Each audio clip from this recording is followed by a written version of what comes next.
as I said in the last lecture. So we click on roles there, and as you'll see, you will probably have roles already in there. So let's ignore those for the moment. And we are going to create a new role. So we click up here, top right, create a role. And as previously stated, a role has two core aspects, the trust policy and the permission policy.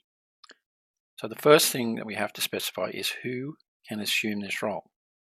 So we're going to begin by selecting the custom trust policy. And when you select this option, as you can see, AWS automatically generates a JSON policy with an empty principal field. Now, the principal field specifies who can assume this role. If we keep it empty, then this policy cannot be assumed by anybody, any principal.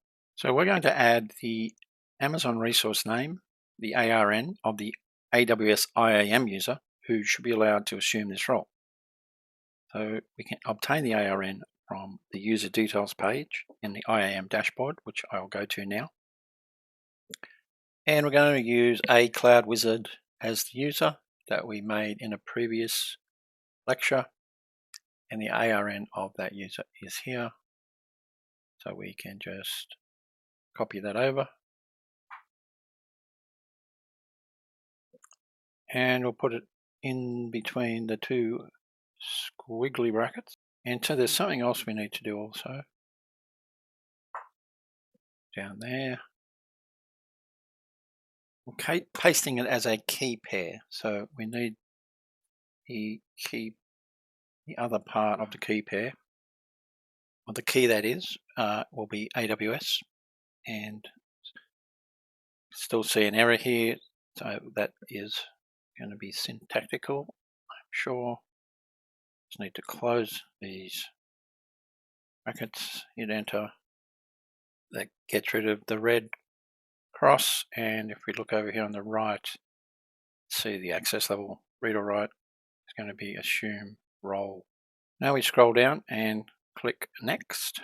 So now we have to choose a permission policy for this role. We can either use an existing policy or create a new one. Example that we're doing, I'm just going to choose an existing managed policy. And as I said before, just going to try and give them access to RDS, full access, which I knew what the policy name was. But if you weren't sure, you could just type in RDS full and it'll come up. So we click on that, provides full access to Amazon RDS. So remember that AWS denies everything by default. So we are only granting the RDS access to this role by attaching this policy. Let's click on next. So the only thing left to do is to give it a name, and we're going to give it a name of AWS IAM role for RDS. I encourage you to put a description in there and also to tag your resources as much as possible to help identify and organize and search for resources later on. And we create the role. And there it is, it's created. We can view it.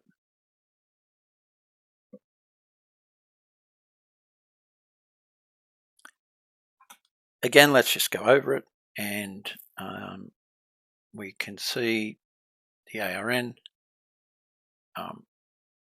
of the role that is. So each and every resource that you create in AWS gets a unique ARN number. Thing to take note of here is a link to switch roles in the console. So I'm going to copy that and I'm going to store it somewhere. So I've logged in on another screen with a Cloud Wizard IAM user. And as we saw before, there's a few red access denied messages. Let's ignore those for the moment. and we want to go to RDS. So let me just show you something. So if we click on RDS, we're in there, but we cannot see anything. And that's because we have not assumed the role. So what we're going to do, go up here, and I've already switched into it, but for the sake of this exercise, we're going to switch role. And once the account ID, IAM role, and all that stuff.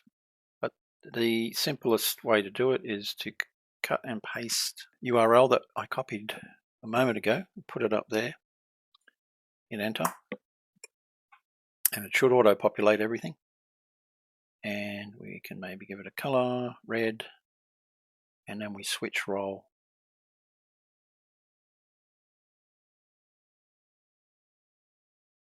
And back in console home, we go to RDS, and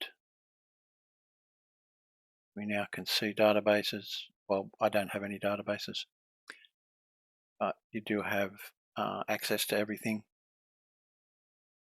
I do have a database in North Virginia, I do believe. No, I don't. They're Dynamo databases. Nevertheless, you can see that he has access to anything to do with RDS. You could create a database if you now wanted. And so on and so forth. So where this is used is if a user just needs temporary access to something. He says, okay, I want to build an RDS database, but I only need it for today.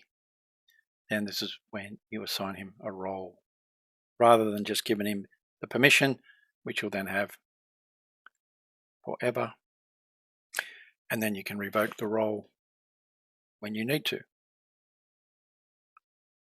And we can then just switch the user back by going switch back. Notice your role history is recorded here.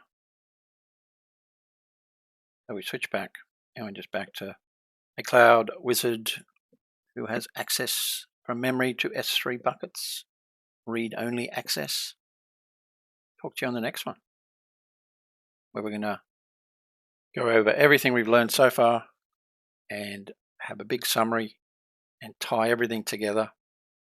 So I look forward to seeing you then.